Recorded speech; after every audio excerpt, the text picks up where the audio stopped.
Empirical formula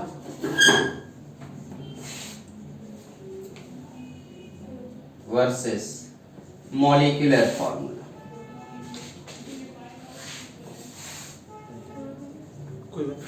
empirical formula versus molecular formula, हमें इनके बारे में डिस्कशन करना है कि आखिर किसी भी मॉलिक्यूलर फॉर्मूला के लिए उसका एम्पेरिकल फॉर्मूला किस तरीके से जनरेट किया जाए।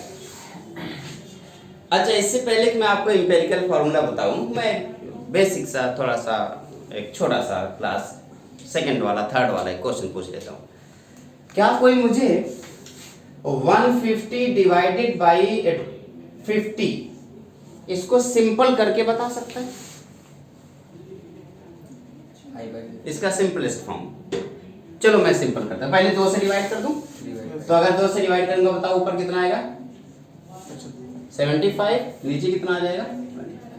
क्या ये इसका सबसे सिंपलेस्ट फॉर्म है? नहीं। चलो 5 से डिवाइड करूं,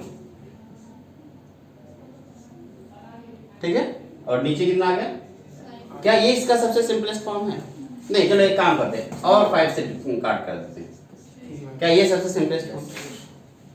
तो ये जो आपको दिख रहा है 150 डिवाइडेड बाई 50, इसका सिंपलेस्ट फॉर्म क्या है?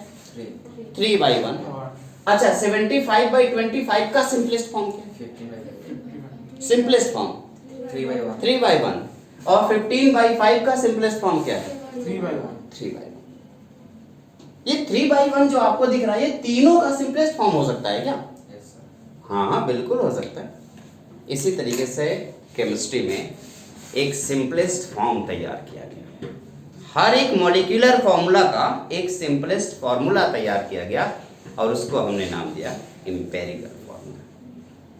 किसी भी मॉलिक्यूल को जितने डिवाइड कर दो, सबसे छोटा पोर्शन ले लो उसका, जितना टूट सकता है तोड़ दो, जो सबसे सिंपलेस्ट फॉर्म उसका आएगा वही उसका एम्पेरिकल फॉर्मूला है। ओके, चेक कर लेते हैं, लिखेंगे। अब ये नहीं लिखना है, ये तो बस एक एग्जाम्पल था, क्योंकि ज़्यादातर बच्चों को मैथ आता है ना, तो इसलिए मुझे एग्जाम्पल दिया। ओके, चेक करेंगे, ये हेडिंग डालेंगे एम्पेरिकल फॉर्मूला और लिखेंगे the simplest form of molecular formula is called empirical formula. Simplest form of molecular formula is called empirical formula. Simplest form of molecular formula is called empirical formula. एक तरफ मैं molecular formula लिख रहा हूं, दूसरी तरफ आप उसका मुझे empirical formula बताएंगे, ठीक है?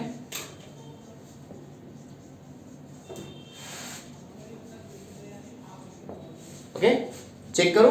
चलो, सबसे पहला मॉलिक्यूलर फॉर्मूला मैं बेंजीन का लिख रहा हूं। बेंजीन का मॉलिक्यूलर फॉर्मूला होता है C6H6।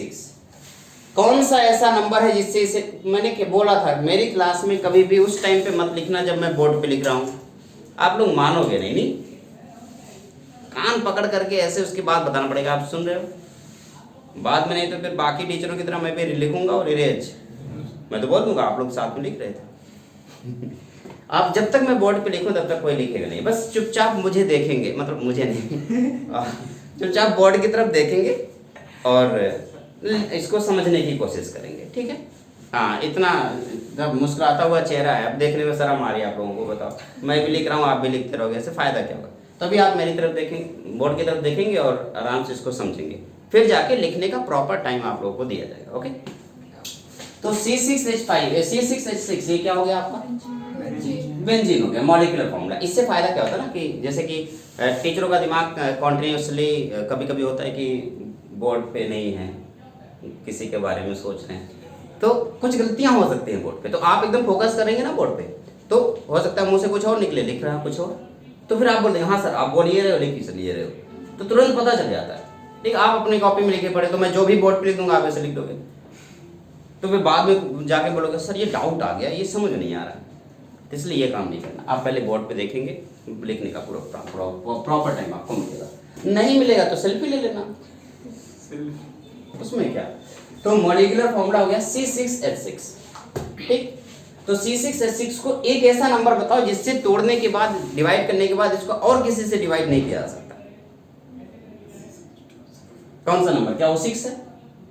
6 से अगर मैं डिवाइड करूंगा तो C6 है तो C1 बन जाएगा, और H6 है तो क्या बन जाएगा? H1 बन जाएगा। बनेगा या नहीं? क्या इससे भी छोटा किया जा सकता है? इससे ज्यादा सिंपल किया जा सकता है? नहीं। तो इस फॉर्मूले को हम सबसे सिंपल तरीके से C1H1 या CH लिख सकते हैं, ठीक है। अच्छा, मैं अगर आपसे कहूं C2H6 है, अब बताओ इसका सिंपलेस्ट फॉर्म क्या होगा? तो कि कौन सा ऐसा नंबर है इससे डिवाइड किया जाएगा? 2 से डिवाइड कर सकते हैं तो CH3, ये हो गया सबसे सिंपलेस्ट, है ना। अच्छा, C2H4 है अगर, अब बताओ CH2।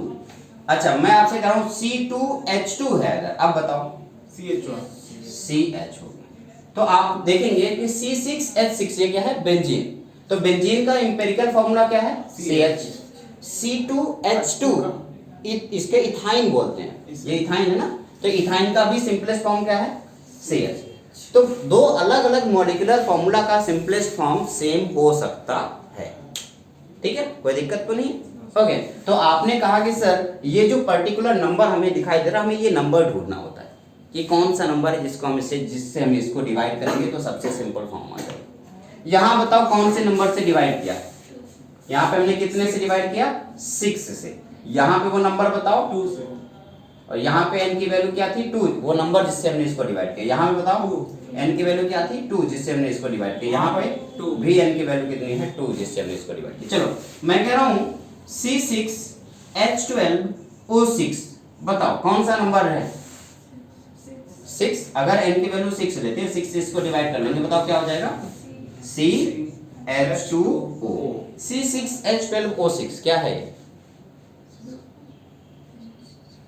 ग्लूकोज का फॉर्मूला है। अच्छा, इसका फॉर्मूला है, आपने इसका एम्पिरिकल फॉर्मूला कुछ इस तरीके से लिख दिया, कोई दिक्कत नहीं है। अच्छा, मैं अगर आपसे कहता कि CH3O2, क्या इसको किसी एक नंबर से डिवाइड करो जो सबसे सिंपल हो जाए? क्या कोई नंबर है? नहीं, इसका कोई नंबर नहीं। तो इसका मॉलिक्यूलर फॉर्मूला और एम्पिरिकल फॉर्मूला दोनों सेम है ना। तो इसका मॉलिक्यूलर फॉर्मूला एम्पिरिकल फॉर्मूला दोनों सेम है। तो अब आपके दिमाग में ये बात तो बैठ गई होगी कि आखिर मॉलिक्यूलर फॉर्मूला एम्पिरिकल फॉर्मूला का बेसिक समझना क्या होता है, मतलब बेसिकली वो होता क्या है।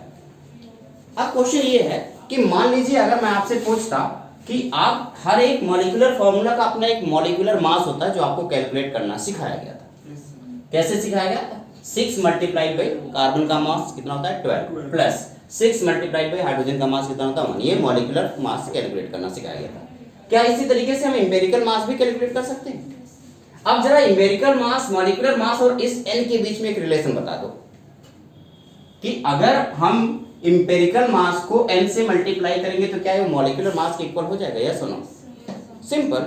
अच्छा, अब एक काम करते हैं, अगर मैं यहाँ पे लिखने की कोशिश करूं कि molecular mass this is equal to, आप क्या करेंगे? n multiplied by empirical mass. क्या ये बात समझ आ गई? इसका एक मास होगा, ये एम्पिरिकल फॉर्मूला है, इसे हम एम्पिरिकल मास बोलेंगे। ये आपका मॉलिक्यूलर फॉर्मूला, इसका मास मॉलिक्यूलर मास होगा।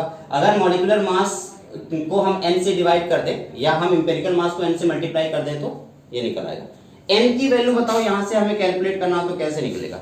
अगर क्वेश्चन में गलती से मॉलिक्यूलर मास आपको पता है, क्या पता है? मॉलिक्यूलर मास आपको पता है और किसी तरीके से आपको एम्पिरिकल मास पता चल जाए, तो अगर किसी तरीके से आपको एम्पिरिकल मास पता चल जाए तो क्या n की वैल्यू निकाल लेंगे आप आराम से?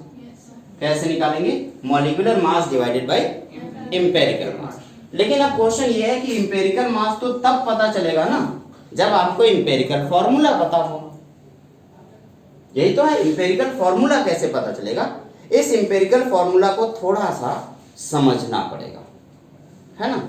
एम्पिरिकल फॉर्मूला जब तक आप समझ नहीं पाएंगे तब तक आगे कुछ कर नहीं पाएंगे। मान लो किसी तरीके से आपने एम्पिरिकल फॉर्मूला कैलकुलेट कर लिया, कोई बहुत बड़ा सा रिलेशन था, उस रिलेशन के दौरान आपने एम्पिरिकल फॉर्मूला कैलकुलेट कर लिया, फिर क्वेश्चन कह रहा आप मॉलिक्यूलर फॉर्मूला कैलकुलेट करो, तो आप क्या करेंगे, मॉलिक्यूलर फॉर्मूला अगर आपको कैलकुलेट करना है बेटा, तो मॉलिक्यूलर फॉर्मूला कैलकुलेट करने के लिए जरा आप बताओ C6H6 पता करना है और आपको CH दे दिया जाए, तो क्या करोगे, कैसे पता करोगे? CH को 6 से मल्टीप्लाई कर दो। तो आप ऐसे करेंगे, इंपेरिकल फॉर्मूला जो भी आपको निकाला गया है, जो भी आपने किसी तरीके से भी निकाला हो, और उसको n से मल्टीप्लाई कर दोगे। जैसे कि CH इसका इंपेरिकल फॉर्मूला है, तो आपने CH को 6 से मल्टीप्लाई कर दिया, तो इससे हम क्या बोलेंगे, C6H6। क्या ये आपका मॉलिक्यूलर फॉर्मूला बन गया? ओके, तो इसी तरीके से हम कैलकुलेट करेंगे। इन सबके दौरान एक चीज अभी भी क्लियर नहीं हुई कि हम लोग आखिर ये इंपेरिकल फॉर्मूला कैसे कैलकुलेट करेंगे। ठीक है, तो हमारा मेन टास्क क्या कैलकुलेट करना है, इंपेरिकल फॉर्मूला। अब ये जो वैल्यू निकली है, इसको समझने के लिए हम एक क्वेश्चन का सहारा लेंगे और उसी क्वेश्चन से इंपेरिकल फॉर्मूला समझेंगे। ठीक है ना? तो इससे पहले कि मैं क्वेश्चन बोलूं, आप लोग पहले इसको नोट कर लेंगे। इरेज कर दो इसे। ओके, ये इसको नहीं इरेज करूंगा, इस तरफ इरेज कर देता हूं। ठीक है, ये वाला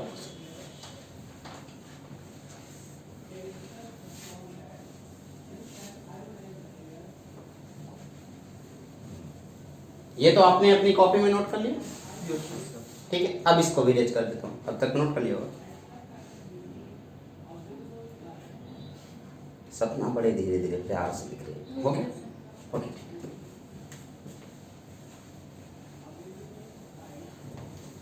चलो क्वेश्चन नोट करो। एक क्वेश्चन लिखेंगे और इस क्वेश्चन से इसको समझने की कोशिश करेंगे। ठीक है, अ कंपाउंड कंटेन्स, अच्छा देखो मैं आपको फिर से बताऊं, होता क्या है कि मान लो कोई कंपाउंड बनाना है, तो उसका पहले मॉलिक्यूलर फॉर्मूला बनाने से पहले मॉलिक्यूलर मास निकल जाता है। मॉलिक्यूलर मास पहले निकल जाता है, मॉलिक्यूलर फॉर्मूला बाद में बनता है। साइंटिस्ट लोग माइनिंग के दौरान, साइंटिस्ट लोगों का काम होता है, साइंटिस्ट लोग कोई माइनिंग करते हैं, माइनिंग के दौरान जो भी कंपाउंड निकलता है, उस कंपाउंड को आगे आपको क्लास 12th में सॉल्यूशन पढ़ाया जाएगा। सॉल्यूशन में ऑस्मोटिक प्रेशर वगैरह पढ़ा जाता है, कोलिगेटिव प्रॉपर्टीज। उस कोलिगेटिव प्रॉपर्टीज की मदद से हम लोग मॉलिक्यूलर मास निकालते हैं, और वो मॉलिक्यूलर मास एक बार निकल गया तो इस मॉलिक्यूलर मास के अंदर जितनी कंपोजिशन है, उस कंपोजिशन को कैलकुलेट करके इंपेरिकल फॉर्मूला निकालते हैं, तब जाके मॉलिक्यूलर फॉर्मूला बनता है। मॉलिक्यूलर फॉर्मूला सबसे आखिरी में बनता है, पहले मॉलिक्यूलर मास निकलता है और कंपोजिशन कैलकुलेट करके इंपेरिकल फॉर्मूला बनाते हैं, तब जाके कहीं मॉलिक्यूलर मास निकलता है। ये पूरा प्रॉपर प्रोसेस होता है। ठीक है, इस क्वेश्चन में हम समझने की कोशिश करेंगे कि कैसे ये काम होता होगा। ठीक है, लिखेंगे a compound contain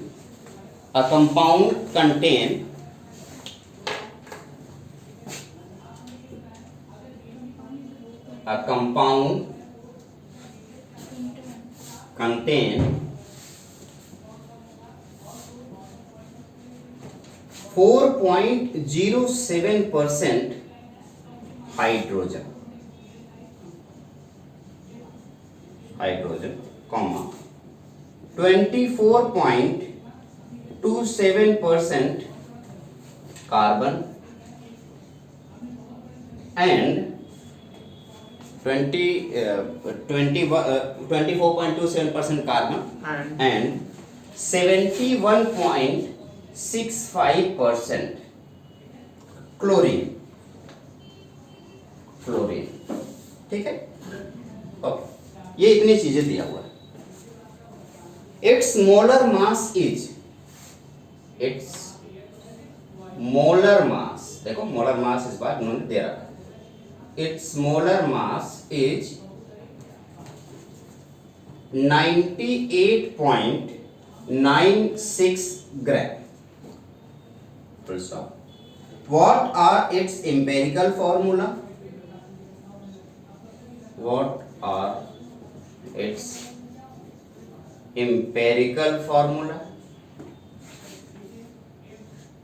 And molecular formula.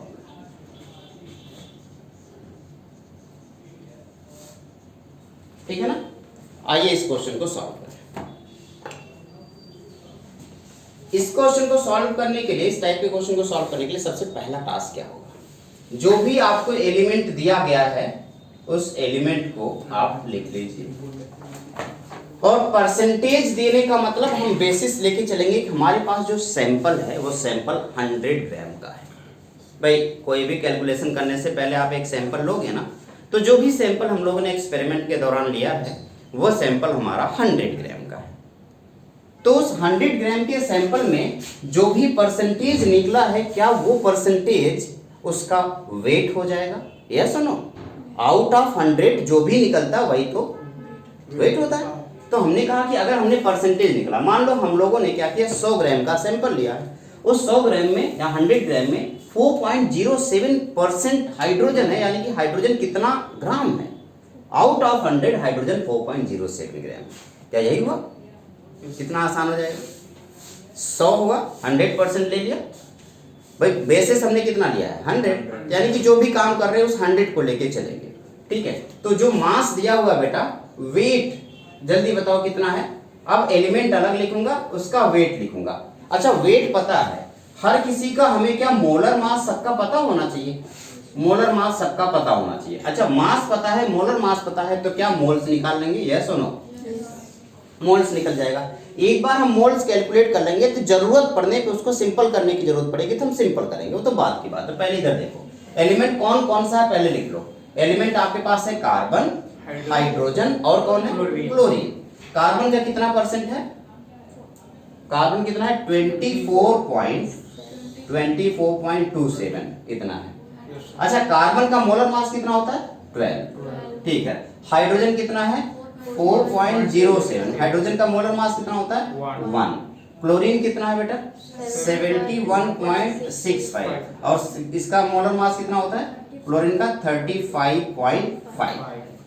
जल्दी से मुझे मोल निकाल के बता दो इसका, जल्दी से हर किसी का मोल निकालो कि मोल क्या निकलेगा?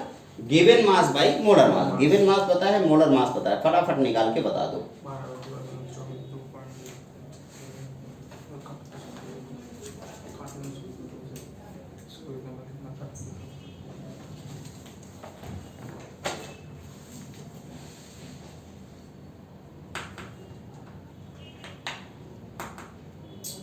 कितना है बेटा? इसकी वैल्यू कितनी आई बताओ?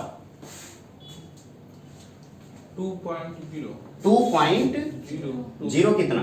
02 मान लिया, चलो 2.02 मान लिया। अच्छा इसकी वैल्यू कितनी आ गई? 4.07।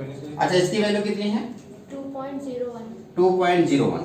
तो ये जो वैल्यू आपको दिख रही है, तो मैं अप्रोक्सीमेटली 2.02 को हम अप्रोक्सीमेटली लेके चलेंगे 2, ठीक है, और 4.07 के अप्रोक्सीमेटली ले लेंगे 4, और 2.01 के अप्रोक्सीमेटली ले लिया 2, ठीक है ना। अब इसको सिंपल बना लो, सिंपलेस्ट फॉर्म बता दो इसका कितना होगा। सिंपलेस्ट फॉर्म पता करने के लिए क्या करना होगा? जो भी सबसे छोटी डिजिट होगी उसी से सबको डिवाइड करना होता है। बताओ सबसे छोटी डिजिट इसमें कौन सी दिख रही? 2। तो अगर हम 2 से डिवाइड कर देंगे तो 2/2 कितना हो जाएगा? 2.0 डिवाइडेड बाई 2.0, आंसर आ गया 1। अच्छा 4.0 डिवाइड बाई 2.0, आंसर आ गया 2। 2.0 डिवाइड बाई 2.0, आंसर आ गया 1। क्या ये बात समझ आ गई? देखो कितना आसान था, इंपेरिकल फॉर्मूला निकल गया। इंपेरिकल फॉर्मूला, ये जो कैलकुलेशन आपने निकाला, ये जो भी आपने कैलकुलेशन किया है, ये सिर्फ किस लिए? इंपेरिकल फॉर्मूला को कैलकुलेट करने के लिए। इंपेरिकल फॉर्मूला निकल गया। कार्बन कितना है? 1, तो C1। हाइड्रोजन कितना है? 2। हाइड्रोजन है ये, H2 होगा सर। H2। ऑक्सीजन क्लोरीन कितना है? 1। Cl1। तो इंपेरिकल फॉर्मूला क्या हो गया? CH2Cl। अच्छा क्या इसके बेस पे हम इंपेरिकल मास निकाल सकते हैं बेटा? तो एम्पेरिकल मास बता दो कितना होगा। C का कार्बन कितना होता है? 12 प्लस 2 इंटू हाइड्रोजन कितना हो गया? 1 प्लस क्लोरीन का कितना हो गया? 35.5। जल्दी से कैलकुलेट करो, बताओ कितना आ गया?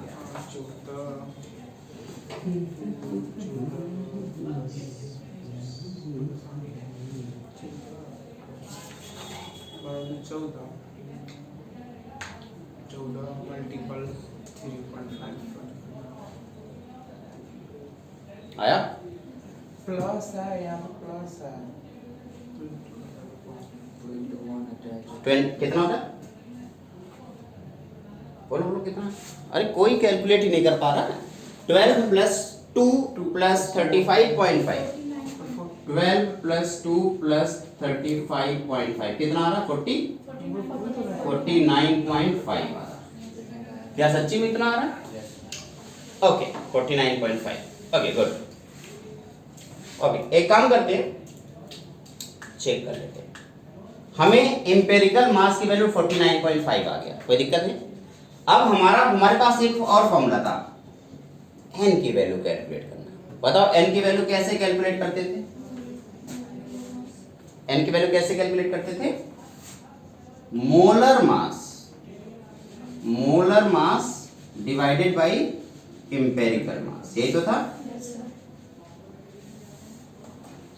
तो जल्दी से मुझे बता दो, मोलर मास क्वेश्चन में दिया हुआ है कितना?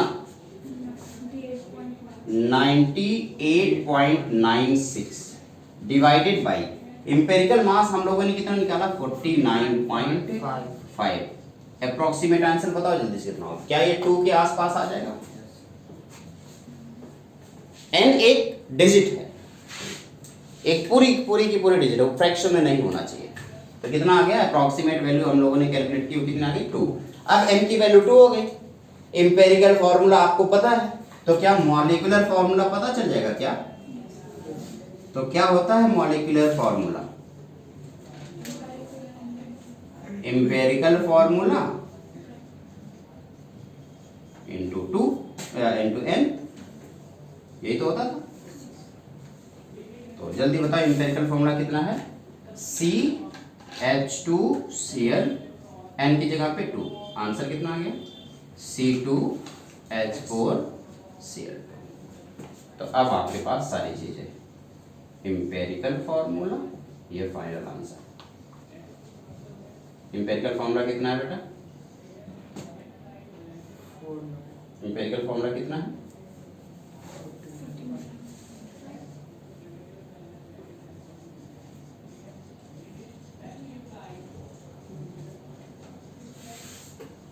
एम्पेरिकल फॉर्मूला है CH2Cl।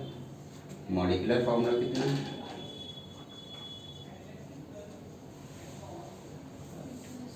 C2H4। This is the answer, ये आपका आंसर। ठीक है, आसान है ना? क्या किया बताओ? एक एक स्टेप बाय स्टेप बताओ क्या किया। सबसे पहले हमने क्या किया? 7 एलिमेंट लिख लिया, उसका वेट हमने क्या मान लिया? 100%। सैंपल हमने 100 ग्राम का मान लिया, तो जो भी मास दिया हुआ है वो किस में आ गया? वेट बन गया। उस वेट को मोलर मास से मल्टीप्लाई किया, मोल आ गया, मोल को सिंपल कर दिया, एम्पिरिकल फॉर्मूला बन गया। ठीक है ना, कोई दिक्कत परेशानी तो नहीं है? अच्छा अगला काम, फिर एम्पिरिकल फॉर्मूला मिल गया तो हमने क्या निकाल लिया? Empirical formula mass. एम्पिरिकल मास निकल गया, एम्पिरिकल फॉर्मूला निकला गया, तो हमने एन की वैल्यू निकाली, मोलर मास बाय एम्पिरिकल मास। ठीक, मोलर मास बाय एम्पिरिकल मास से हमें मॉलिक्यूलर फॉर्मूला कैलकुलेट करके एन की वैल्यू कैलकुलेट हो गई, एन की वैल्यू से हम मॉलिक्यूलर फॉर्मूला मिल गया। कोई दिक्कत है? जल्दी से इसको अपनी कॉपी में नोट कर। एक क्वेश्चन इसके ऊपर और कर लेंगे, हाँ? उसके बाद एक क्वेश्चन आपके लिए घर के लिए दे दूंगा, फिर आज के लेक्चर यहीं पे खत्म। ओके, नोट कर लिया बेटा। ये ऊपर वाला इरेज कर दो। Yes sir.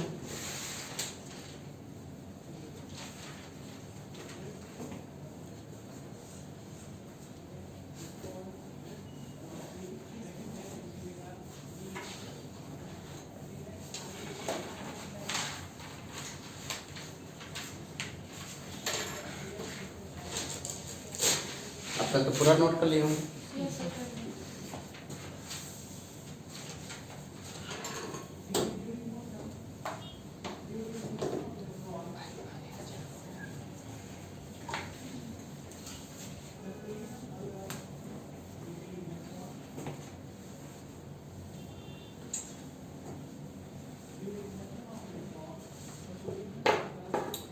चलिए क्वेश्चन नोट कीजिए, क्वेश्चन नंबर 2। इस टॉपिक का देख दूसरा question. Determine the empirical formula, इस बार मॉलिक्यूलर फॉर्मूला नहीं निकालना, सिर्फ क्या निकालना है, empirical formula. Determine the empirical formula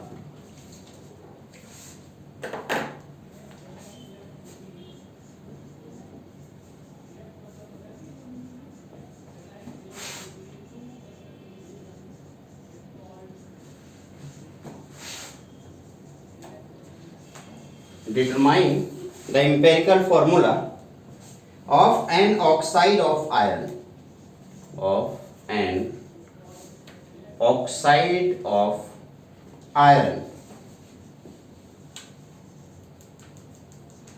which has,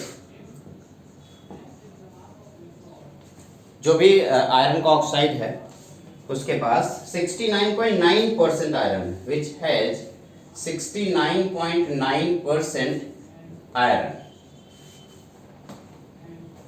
and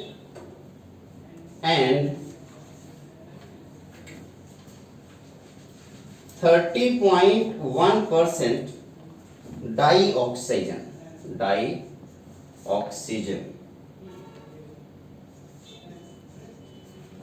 by mass।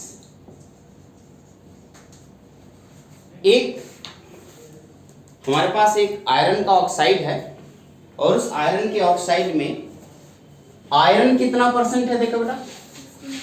तो पहले एलिमेंट लिख लिया हमने, एलिमेंट कौन कौन सा है, उसका वेट कितना है, उसका मोलर मास कितना है, और फिर उसके मोल्स कितने, यही तो किया होगा।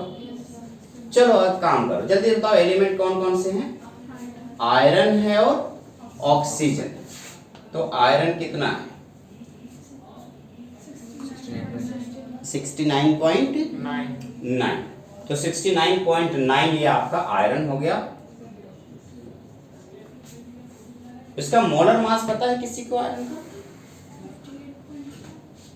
आयरन का मोलर मास होता है बेटा 56। कितना होता है? 56। अच्छा, डाई ऑक्सीजन की वैल्यू पूछे, कह रहा डाई ऑक्सीजन का मतलब O2 की वैल्यू दे रहा है, कितना है 30.1।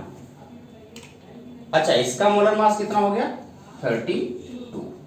एक काम कीजिए, जल्दी से नंबर ऑफ मोल्स कैलकुलेट करके मुझे बता दीजिए पहले।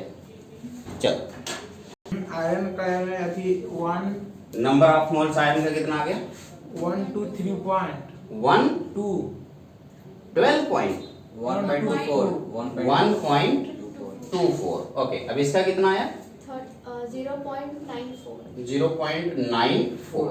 ओके, अब देखो यहाँ पे कुछ अलग है मामला ये हो रहा है कि इसका 1.24 हो रहा है, इसका 0.94 आ रहा है। तो फिर थोड़ा सिंपलेस्ट करने के लिए हम क्या करेंगे, जो छोटा नंबर है उसी से डिवाइड करना होता था। तो जल्दी से मुझे सिंपलेस्ट बताओ कितना है। तो 1.24 डिवाइडेड बाय 0.94, और ये क्या आ गया 0.94 डिवाइडेड बाय 0.94। चलो, इसकी वैल्यू तो 1 आ गई। जरा इसकी वैल्यू कैलकुलेट करो, बताओ कितनी आ रही है।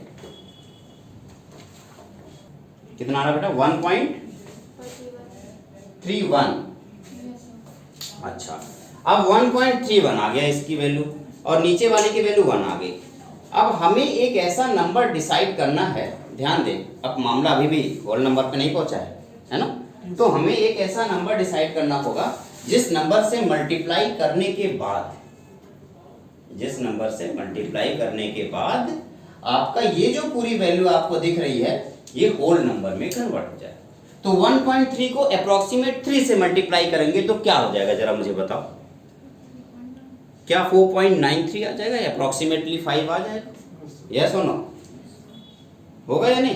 तो हमने क्या किया, इसको 3 से मल्टीप्लाई कर दिया, तो आ गया कितना, इसकी वैल्यू कितनी आ गई, कितना 3.9, अप्रोक्सीमेटली 4 आ गया।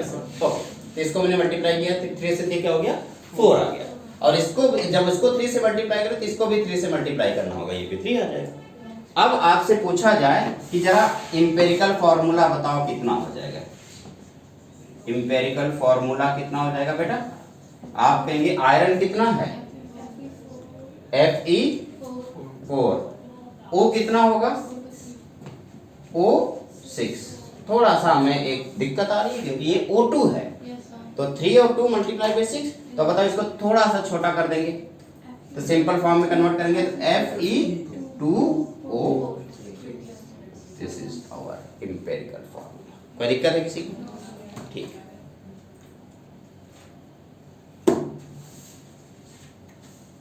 तो इस तरीके से हम लोग आज का लेक्चर हम लोगों ने कैलकुलेट किया और अच्छे से समझने की कोशिश की है। और इस लेक्चर में हम लोगों ने मोलैरिटी किया, नॉर्मेलिटी किया और एम्पिरिकल फॉर्मूला कर लिया। ठीक है ना? तो आज का लेक्चर यहीं पे खत्म होगा। नेक्स्ट लेक्चर में फिर मिलेंगे क्वेश्चन प्रैक्टिस के साथ। ठीक, ओके, बाय बाय।